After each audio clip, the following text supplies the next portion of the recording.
Welcome to our pre-show. It's the show before the show. We're about 3 minutes away from the official show, and we're just going to chat a little bit casually with Ed Manhart, who is here joining me. He's our director of the Retirees and EAP department. Welcome to the show. Thank you, Tanya. It's an honor to be here. All right. Well, tell us a little bit about you. We have about 2 minutes before we officially go on. About me, 30 years ago today, I went to work for Trans World Airlines and became an aircraft mechanic, and I started working under the IAM 30 years ago today. Excellent. So yeah, so that's kind of a cool milestone for me. And how did your career move along? How did you end up at headquarters? Well, I actually was very involved in the local lodge and the union movement for many years,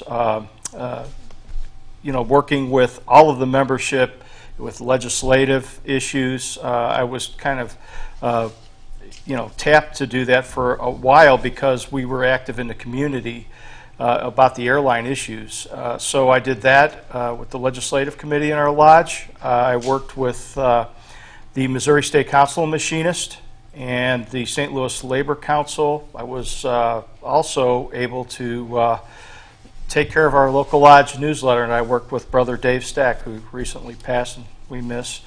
Then I became the communicator at District Lodge 142.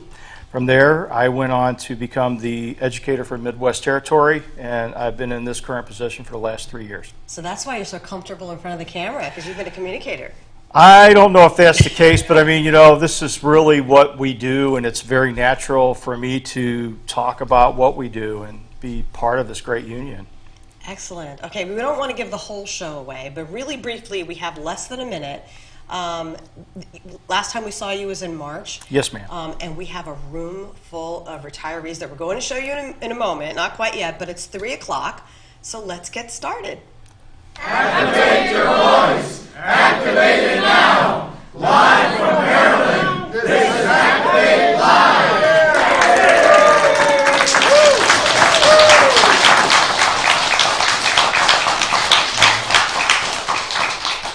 Welcome to Activate Live. It's our weekly show highlighting machinist union members across the United States and Canada. I'm Tanya Hutchins, your host and a communications representative here at IAM headquarters in Upper Marlboro, Maryland. Now, here is the latest reaction in the IAM to news of the president's nominee of the U.S. Supreme Court. The White House has nominated D.C. Circuit Court Judge Brett Kavanaugh to replace Justice Anthony Kennedy, who announced his retirement in late June. Well, I thought it was perhaps the safest choice for the president, but possibly the worst choice among the alternatives for working men and women and their unions. According to labor lawyers who studied his track record, Kavanaugh has a history of ruling against working people and their unions. In terms of the business community and the corporate interests in this country and money, he is their dream choice. Kavanaugh has regularly rejected employees' right to receive employer-provided health care. He also often sides with employers in denying employees relief from discrimination in the workplace. He's been hostile to organized labor and to working people really throughout his career in the court. The Supreme Court as a whole is already showing signs of an anti-labor bias. Just look to the recent case in Janus versus AFSCME. We're seeing cementing a hardcore right-wing Republican majority that's, young, getting younger, that are aggressive. It's up to working people like the machinists to tell their senators to question Kavanaugh on his record against working people. Confirmation hearings could begin as early as August. Elections matter. This is what happens when Republicans win the presidency and control the Senate.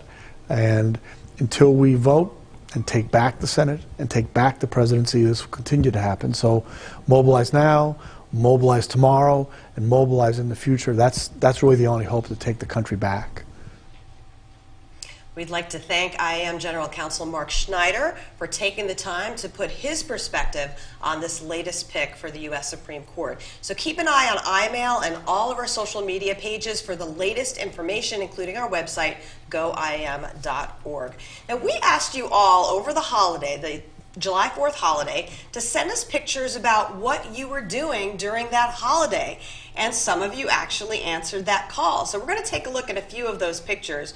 We asked you to send in, what your Independence Day looked like to you. So this first one is from Adam Beasley from Local 2003 in Enterprise, Alabama. He's in our Southern Territory.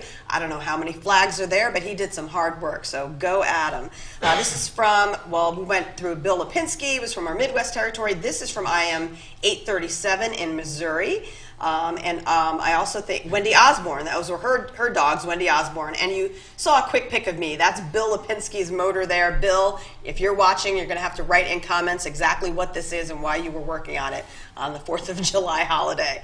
And I think this one there is from 837. And the dogs are Wendy Osborne's dogs, all dressed up. So thank you for showing us what freedom means to you. That was me in Muir Woods. I was out in San Francisco for the first time ever. It was on my bucket list, and I checked it off the bucket list. So I'm so glad that I was able to do that. So we are so glad that you all had the day off, those of you that did have the day off, because we worked so hard to get paid holidays into our contracts. So thank you for sharing your photos with us. And we'll ask you in the future to share with us again. So just keep an eye on all our social media pages because we'd like to highlight you, our members.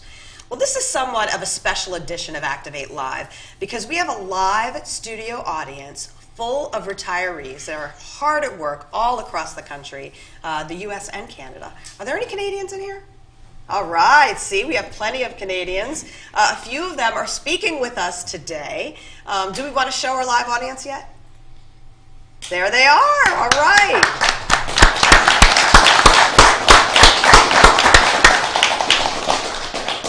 Thank you so much for being here. We're going to talk to a few of them, but first, we're going to give you a few statistics. Did you know that more than 30 million Americans are over the age of 65, which used to be considered retirement age? An estimated 10,000 workers enter retirement every day. Retirees are our family members, our neighbors, our friends. And when you look at voting records, here's what you'll find. We asked the Alliance for Retired Americans to share some of its research.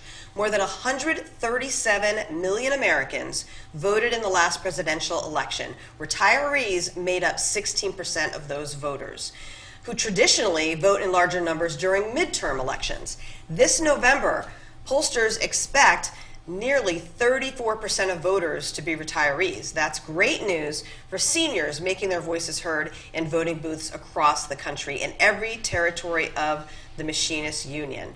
So it's a very productive electorate, it's a very active electorate, and that's a little bit of what we'll be talking about today. But first, let's talk with the IAM's Director of Retirees and EAP Services, which stands for Employee Assistant Program, about a class that has been taking shape all this week. Ed, tell us a little bit about the Retiree Strategy Program. Well, the RESP, or the Retirees Education Strategy Program, has been going on since this Monday. We kicked it off with the whole intent of forming and actually continuing with the 2018-2020 plans, or the club action plans.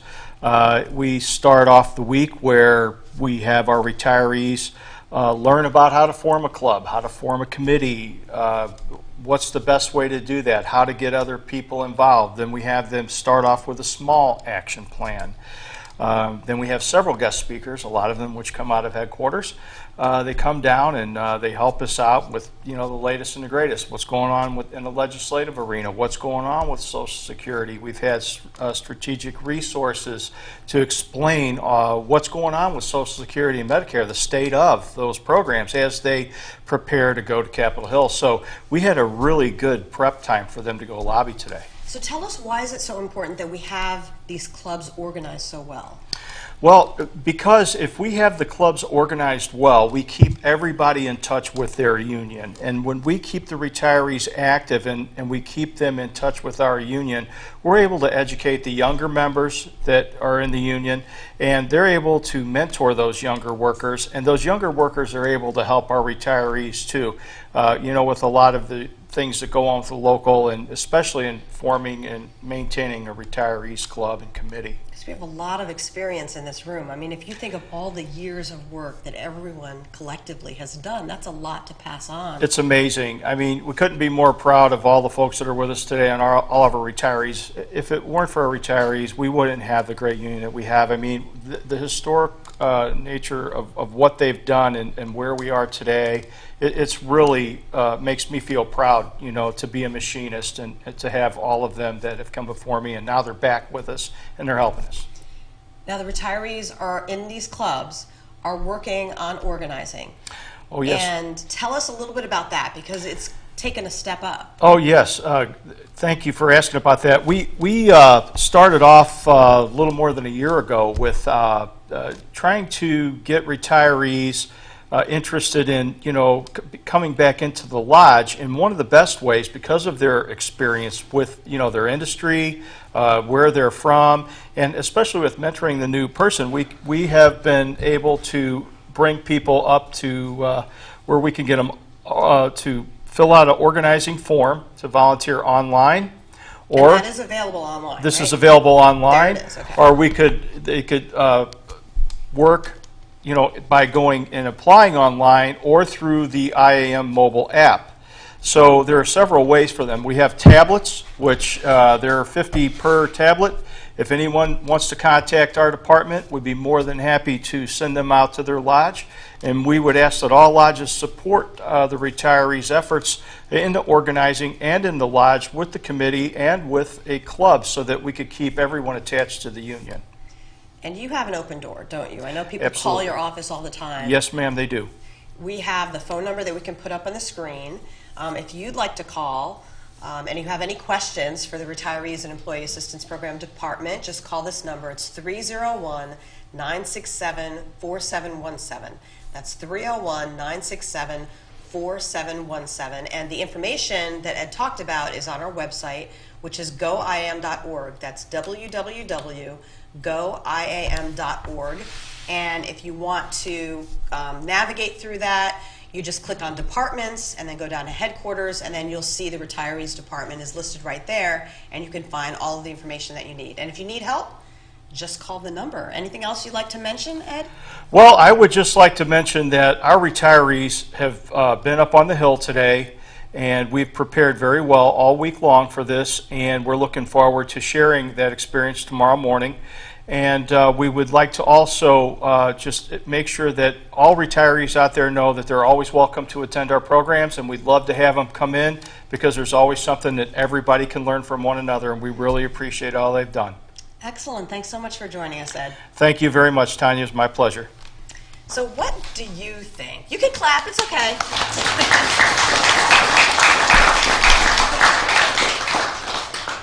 So what do you think? Comment now to activate your voice about retirement income and issues important to you as you think about retirement and your ability to survive as cost of living increases. So you can comment right now or even during the replay. We'd like to welcome our replay viewers. Bill Lipinski has gotten back to us. He says the Mercury boat engine was made by our members in District Lodge 10, Local Lodge 1947. He took the kids on the boat, so he was showcasing our members. He said it's the best marine engines made by our IAM members. So thanks, Bill, so much for sharing your photo from your July 4th weekend. So anytime you want to comment during our show, you can do that. I'm going to ask Calvin to scoot on in as close as he can to this mic, because our next guest is Calvin Davis. He's from IAM Local 777 in St. Louis, Missouri. I say Missouri because I'm from New York, but you say Missouri, don't you? Yeah, Missouri. Yeah, same Oh, see? I say the same way. All right, so I'm not that wrong. No, you're not that Oh wrong. my God. Okay, Ramon Garcia is saying howdy, Calvin, from the Southern Territory. Howdy, So howdy. we want to say hi back to Ramon. Hi, Ramon. So thank you so much, Calvin, for being here. Thank you for having me. First, tell us a little bit about where you worked, how long you were there. Right, I started out with a company with International Harvester in 1978, and it went under in '79 in the body shop department, And then so I went to a company, another trucking company, rebuilder, which was White Line Wreck Rebuilders. I was with them for 9 years, and that's when I came under the District 9 pension plan. And from there I went to a company called Hogan, C&M, Hogan Transportation, which I was there for 26 years, and I retired from there with a total of 34 years in IAM local. So what made you start to get involved with the union? Well, I started out like everybody in like a non-union body shop. And in that body shop, you know, you worked on percentage. One week I can go in there and make $400 or $500. The next week I couldn't hardly clear 100. So I said, like, and talking with a friend of mine that worked for International, he said, well, you might punch a clock, but you have a steady salary and benefits. So this inspired me to go in there and to check with it, and I filled out an application, and behold, I got hired. And that started my union. Did you notice the difference right away working I in a union? didn't. It was a little bit of a cut in pay totally from the end of the year, but within the next 2 years, I was above what I was already making then, so it ended up being an increase, which it was an increase with my union benefits, was an increase, but at that time, being a young man, I did not look at that as an increase. Because, you know, you didn't look at your pension fund that was going into it, and you didn't look at the health benefits and whatnot you were getting. So you learned to appreciate it I as a learned to whole. appreciate it all as a whole, and when I realized that with young kids, I had 3 young kids, and one hospital visit, and see that I wasn't being murdered with a hospital bills, but hey, I got excited then. I was all in. See, that's what the union difference makes. That's the union difference makes, it is. So we've been talking a lot about right to work for less across the country, and especially in Missouri. Yes. You have been hard at work. Tell us a little bit about what you have been doing and explain what Prop A is. Prop A is a way that we're fighting back. In Missouri, we started out with, we had to get so many signatures, which was over 200,000 signatures, out of all 8 districts in Missouri. We were well above that. We've got over 300 and some thousand. So that put the freeze on the right to work that our governor just came in office and signed right immediately, Governor Gregg. So this came into Prop A, so after we got that, and this was an order to send it to the voters of Missouri. And that election's coming up, right? That election is coming up, which is August 7th? 7th, yes. Okay. And so far in August 7th, now what we've been doing about this Prop A is trying to educate our members, our family members, the public in general, just what Prop A is. You know, they try to change the language around a little bit and to mess people up, because you vote yes for Prop A, you think they're getting voting right to work. Yeah, well, everybody's got a right to work. Yeah, so it sounds like a So good it thing, sounds like but a it good isn't. thing, but it's not a good thing. So you want to vote no on Prop A, and that way we would kill this right to work bill, or the right to work for less, because it takes away from working families, and also whether union or non-union, it affects all of our working rights, abilities, and ability to bargain contracts and fair wages. So you're explaining why right to work is wrong. Why right to work is wrong. That's correct. Have you been phone banking, knocking on doors, or both? We've been both with phone banking, we're knocking on doors. We have a phone banking running 24 hours, well, it's not really 24 hours, just 7 days a week, and we're there usually from 10 in the morning, and it usually runs to like about 8:30 in the evening. So you have We're people- doing it from the machinist hall, we're doing it from several different other places in Missouri. So you have people who are getting off work and going Right. straight to the phone bank, or Some straight of out. us. And then the retirees are doing a lot of the morning shift. Everybody else is working. So we depend on our retirees to go in and help with some of these, because, see, we want the best for our kids and our family members, or the younger generation that's coming along behind us. Do you have your little script ready to go now that you've been talking to so many people? Like, No. what do you, like, if you were knocking on my door, what would you say to me if I knew nothing about right to work? If you knew nothing about how I would come to you and I'd say, hi, my name is Calvin Davis. I'm with the Machinists Union. I'm here to talk to you a little bit about Prop A, the election that's coming up in August, on August the 7th. And a little reason why I would like for you to vote no on Prop A. Prop A is really taken away from you and me and our rights and for the working families of America, for this state. And right to work is just wrong for Missouri. Missouri has a good, viable economy set up already and going. And what we'll, whether to lose it or not, just want to make the best offer for you to let you know that and what the difference would be in it. So this must mean so much for someone to hear from another person. Yes. Especially when you knock on a door of a retiree. Right, you do. And see, and you believe it or not, some of our own union members are the hardest ones to understand it sometimes. But then, when you talk to them and get them to see what the big picture of it all is as a whole, then they come around. Everybody's not really very active in the union, even though they're union members. Those are the ones we have to really educate. Tell me a little bit about what you're hearing on the ground about when you're out there, either knocking on doors or talking to people. What are you hearing from workers? I'm hearing very good news from them.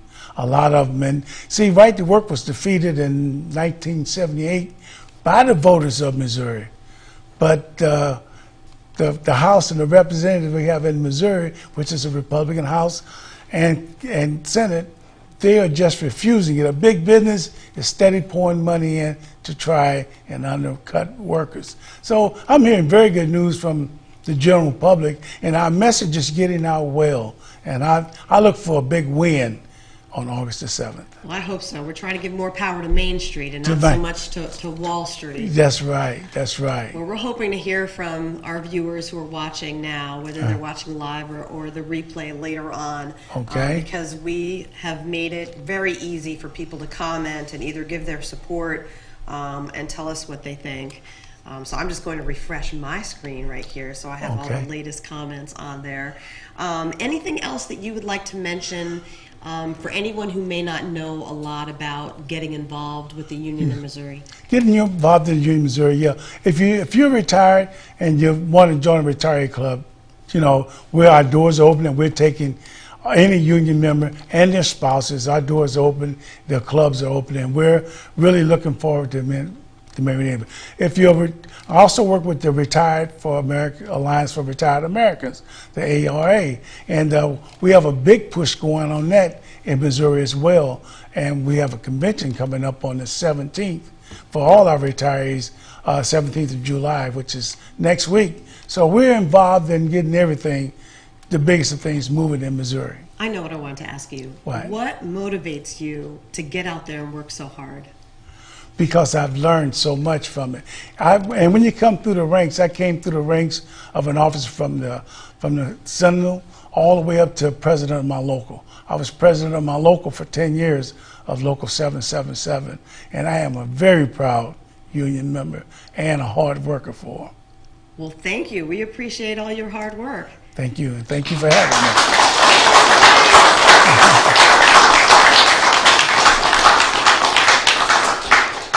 Now, if you are just joining us, we have a live studio audience here in our studios in Upper Marlboro, Maryland. This is a special edition of Activate Live about retirees, retirement. We're talking pensions, Social Security. Please let us know what you think about retirement by commenting on this video. What are your prospects for retiring, and will you retire when you want to? We would like to know. We'd like to hear from you watching at home, even during our replay. So you can comment on this Facebook page. You can also hit the reply button on Twitter and talk to us that way as well. Just let us know what you think. Are you a retiree? Adriana Picasso, she's one of our regular viewers. She's saying hi from Sterling, Virginia, local 1759. So hey, Adriana, let us know what your plans are. When do you plan to retire? I don't think you're that close, but yeah, get the ball rolling. Let's get some conversation going there. Our next guest is Andrea Gorman of local 1584. Is that correct? That's correct. All right, Fremont, California. So welcome, Andrea. Thanks for being here. Tell us a little bit about you first. I'm asking you to scoot in just a little bit so we can hear everything you say. Okay. So we can get to know you a little bit. Tell us a little bit about where you started out and how you got involved with the union. Well, as she told you, my name is Andrea Gorman, and I'm a very proud machinist. Have been for 36 years now. And I got involved because I had 3 sons I was raising, and I was independent thanks to the union. I was able to have a good life. They were able to have a good life.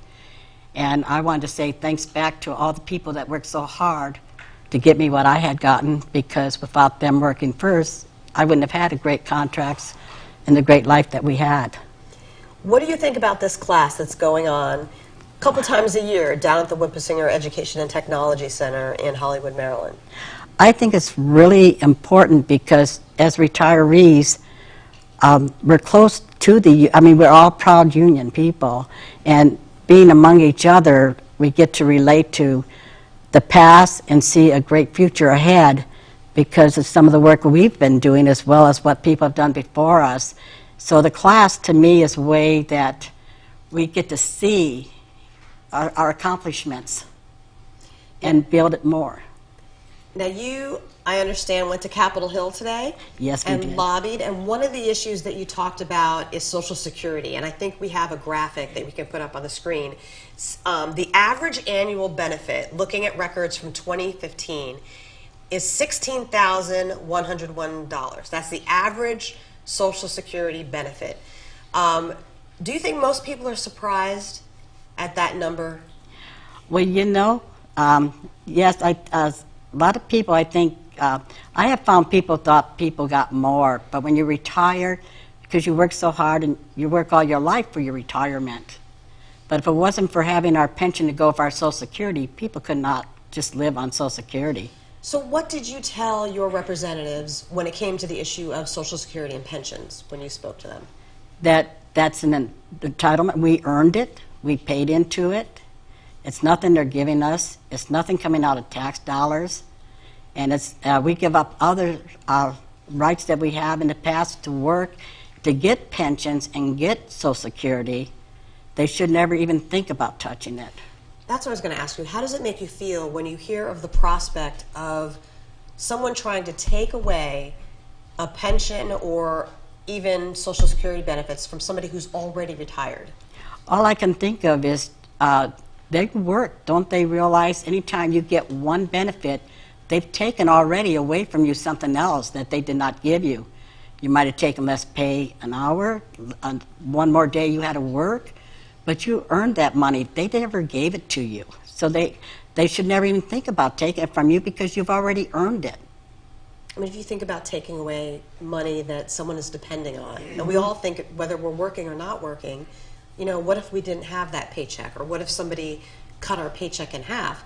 A lot of us would be homeless or having to stay with relatives, and it's already hard enough. I know when I first went out on disability, like I said, I was self-supporting. I had a lot of fears. I didn't know what was going to happen to me, but because of the union and the hard work everybody had done ahead of time, I found out that I was sitting in a way that I was going to be able to live a happy life, all because of the hard work. And like we said, we earned it. It wasn't given to us. That's right. That must be such a relief. Yes, it was. If it wouldn't, I think every month when I get my pension check, the IAM notified me that I was getting a pension check. I was 56 years old and I didn't know I'd be getting anything. Self-supporting. I thought I was going to lose everything. But they let me know that I had a pension coming.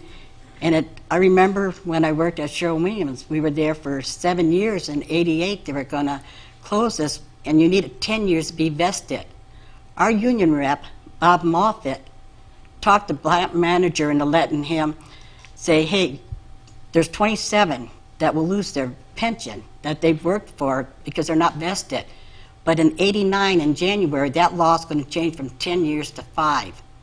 So he talked them to let all 27 of us work 1 day in January so we got vested and didn't lose our 7 years that we had worked so hard for. So that is doing the right thing. That's doing the right thing. And even when he did it, I didn't know it was going to affect me because I planned on working until I was 70.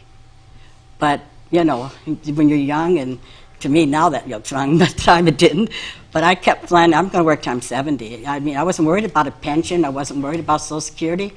I liked that big paycheck I was getting each week that the union had already got me. There's so many people, I think, nowadays who thought that they could retire at 62 or 65 that are in the same boat, that are thinking, okay, now I am going to have to work until 70 or some beyond 70. Correct. And the way they're talking, people are even more scared of it.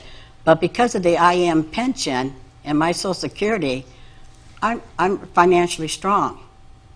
And because of my family, my union brothers and sisters, the ones here, and many more, I'm happy. I look forward to tomorrow, and I know I'll never be alone. Thanks to everybody. I'm so glad. Thank you for explaining. Thank you. So when you were lobbying, and I know you talked about Social Security and pensions, but did you also discuss Medicare and Medicaid?